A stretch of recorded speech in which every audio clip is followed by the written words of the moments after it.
awake still? Yes. Seems pretty sleepy in here. All right.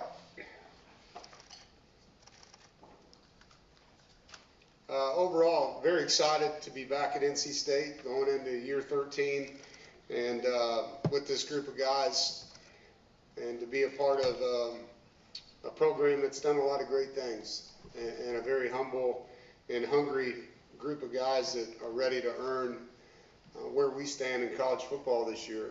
And, rewinding back to when I first got here, there was a lot of goals I had for myself and for NC State. And to now fast forward and be one of, I guess, the sixth most tenured coach in college football, to be the winningest coach in school history, to be in 10 bowl games in the last 12 years, to build a sustainable model of success. I've had a back-to-back highest GPAs in school history. There's just so many positive things happening on our campus through the leadership of Boo Corrigan and Kevin Howell, our new chancellor. And to be with a group of guys that, like me, have a big edge to them. It's been probably the most coachable team I've had in a long time, coming off of a year where we felt like we left a lot of meat on the bone. They've been very focused, a lot of fun to work with, a lot of tough days, but days that they know that they've needed to push this needle where it needs to go. An addition of several players who I'm sure we'll talk about, but also some changes on the staff, and to be able to promote former players from within. I guess that's when you know you're getting older as a coach. You know, when you get a recruit a young man like Isaiah Moore, Gavin Locklear, coach them, take them to graduation, see them work their butts off to try to continue as players, and then to get into the coaching ranks, and Gavin, now a full-time coach, actually Justin's coach in the tight end room, Isaiah Moore working with our linebackers, and these two guys have brought a lot of energy, and their blood is in the bricks, as I like to say, in this program. And then elevating Elijah Shaw from his role last year to assistant D-line coach and what he brings. And then, Kurt Roper's a guy that, storied offensive coordinator, not only in the ACC at Duke and the success that they had, but in his time in the SEC as an offensive coordinator. Been on my staff for a while now, and Kurt is a guy that brings a lot of energy. He knows how to create cohesion. I feel like this offense has a lot of talent. They were very young last year, so there's experienced guys that knew what to get better at. And it's not just having good players that matters. It's the players playing together. And I know Kurt's going to do that. Obviously, his relationship and the continuity that he brings with our quarterback, I'm sure he'll speak to. But there's a lot of trust there, and that's a big thing in this sport. Defensively, an area that I felt like we struggled last year was getting consistent pressure on the quarterback. And we had a lot of third downs that I think are winnable third downs where we didn't get off the field. And as a former defensive coordinator, pressure on the quarterback is a great fix. And the one thing about DJ Elliott's defenses over the years, everywhere he's been, he's improved their numbers in tackles for loss and sacks. He's learned a lot in his profession as a coordinator in the SEC, ACC, and Pac-12, but also in his time with the Philadelphia Eagles. And the one unique thing about both these coordinators is they're similar to me, similar to our players. We got something to prove. And I think for those of you that know me know that that's something I like. I like being in a room with guys that feel like they're being under the radar, feel like maybe there's some things we got to prove about our team, ourselves as coaches, as players. And so it's a really unique staff. We have gotten younger as a staff, and I think that energy is definitely contagious on the field for these guys at practice. We have really two different things when you look at our team. Our offense returns a lot of the players that played last year, with the exception of a few transfers on the offensive line. If you look at our skill players, Wesley Grimes, Noah Rogers, Keenan Jackson, Terrell Anderson, guys that played a lot last year at receiver are back. At tight end with Justin coming back and obviously improving, but adding an experienced player, Cody Hardy, who you guys haven't watched yet, who's really going to be a dominant player in the run game for us. Our tailback, Hollywood Smothers, really had some big plays for us last year, and then the emergence in the offseason of one of our young backs in Duke Scott. So we have a lot of guys back on offense, along with our quarterbacks. The first time I've had a returning starter at quarterback in 3 years. So your offseason as a head coach is tremendously different when you have an offseason with a starting quarterback. A year ago, he's trying to learn what it's like to be a college student. He's trying to learn an offense. He's trying to learn the names of his coaches, the names of his teammates. This year, he's leading those guys. He's taking them out on the field and working on routes. And there's a different thing for him. It's a completely different place that he's in at 200 plus pounds compared to the 170-ish that he was when he got here. And so excited, and some key pieces defensively. We lost a lot of starters. There's a lot of guys that played that are back, but a lot of starters. So this fall camp will be a very competitive fall camp. I think DJ and the defensive staff did a really good job adding some quality pieces to the front. Kean Sloan, 7.5 sacks last year, really good pass rusher. Sebastian Harsh was a really good player at Wyoming. Adding those two guys to the edges of our defensive line. Trey Thomas comes in, a guy that can play multiple positions. And Ryan Nelson, a guy that got a lot of accolades as a true freshman at North Texas, tested really well for us last week at corner. A safety that's played every position in the back end, and J.J. Johnson is just a really consistent and good communicator. Kenny Soares, a linebacker that played a lot of positions for Northwestern. So we've added some pieces that have been on the field playing at their other schools, and then we added some guys that were younger that bring a lot to the table. Jaron Sensabaugh, defensive back, whose father had a great career at the school down the road and played in the NFL for a long time. A.J. Richardson, who's been a delight, great leadership, was a captain as a true freshman at his former school, so has proven leadership. And then DJ, he's like me, been through a lot, and through his different stops and learning, it's been fun because I've known him over 20 years but never worked with him, just sitting down and talking football. And he's a great translator of the changes that we're making. He's coached in this exact system at another school, and so he knows the verbiage of it, but he also knows how to translate the verbiage of it into other things that we're doing.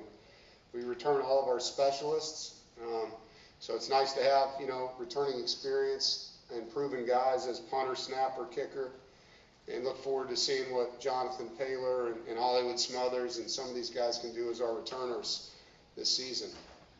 And, this league, conference of quarterbacks, puts a lot of teams in bowl games year in and year out, tons of players in the draft. I think is also similar to our program, undervalued and underlooked at times, but year after year has a team fighting to be in the national championship.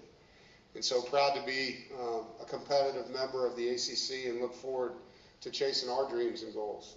And no different than every year. We have the same aspirations that we've had, and that's to win every game that we play and to put ourselves in a position to be in the conversation at the end of the year.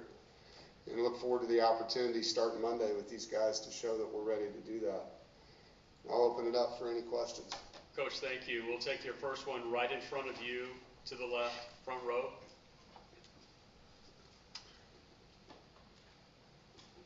Dan Tortora, wakeupcalldt.com. How are you, Coach? Good, Dan.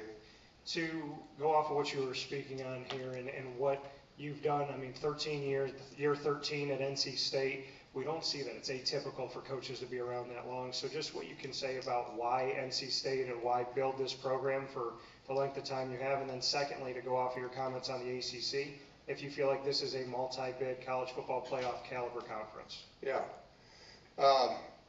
NC State was the right fit for me. In my second year at NIU, we'd won a second straight conference championship. Our team was headed to the Orange Bowl. There was a lot of teams that were calling and asking if I would be interested. And at that time, I told Sarah, if we leave, I want to leave for the right fit. I don't want to just chase a name or a school. I want to find something that fits our family. We had 3 sons that I didn't really want to move them again if I didn't have to. And I know that's unrealistic maybe in college football, but I never think about going somewhere and it not working. Okay? I think about what I'm going to do when I get there and how I'm going to do it. and the people I need along my side to do it with me. And I found that, you know, at North Carolina State, I found it a blue-collar school where the fan base supports the student athletes, a place where I could live and be myself, a place where I could raise my sons, and a place that had the geography that I like, because I love to be outdoors, I love to fish and golf, and to be able to do that in 4 seasons was a blessing. And so we were fortunate, you know, like recruiting. We tell recruits, hey, find the right fit, and I did. And I had a lot of goals when I got here, and I've accomplished a lot of them. But there's still, as I said at the beginning, meat on the bone. You know, 10-plus wins, winning the ACC, being in the playoffs. These are all things that I think and know that we can do with the right players, right staff. And sometimes you got to have a few breaks, you know, staying healthy and things like that. As far as the league, there's no doubt that this league has shown that. And if you go back, I mean, just in my tenure, you know, with Florida State winning national championships, Clemson winning national championships, we've shown that we belong. And just to be candid, I'm not against multiple automatic qualifiers. I think that, you know, to me, I think that limits leagues. You know, you may have 6 teams that are in the top 20 in your league. Why would you only want 3 of them or 4 of them? You know, to me, it ought to be the top, whatever that number is in the playoffs, come up with an algorithm that takes human elements out of it, that rewards people for strength of schedule, quality wins, conference wins, all the things that, you know, you look at that mean something when it comes to successful seasons. Being a coach that actually was in the FCS, that was a part of playoffs, you knew that the top whatever we're in. We didn't have a conference championship game. You had to be in the top 12 or top 16, and you know, so I've been a part of it where it wasn't messy. And you know, the only team that's mad is the one that gets left out. That's the lowest ranked, and you know, I think people can live with the best 15 or 16 teams being in there. So I think we're complicating things too much right now with what league deserves this or deserves that. And you know, to that point, you know, college football just needs to do its best for college football, not what's best for the Big Ten, SEC, or ACC. We need to do its best for the sport. We're going to squeeze in one last question. Coach, to your right, second row. Coach Corey Smith with Pack Pride 24/7 Sports. Hey, Corey. You talked about the fact that, you know, you saw some differences in terms of the offense back in the spring. What did you see as far as tangible differences having a guy like C.J. Bailey back, having Hollywood Smothers, having Justin Jolie?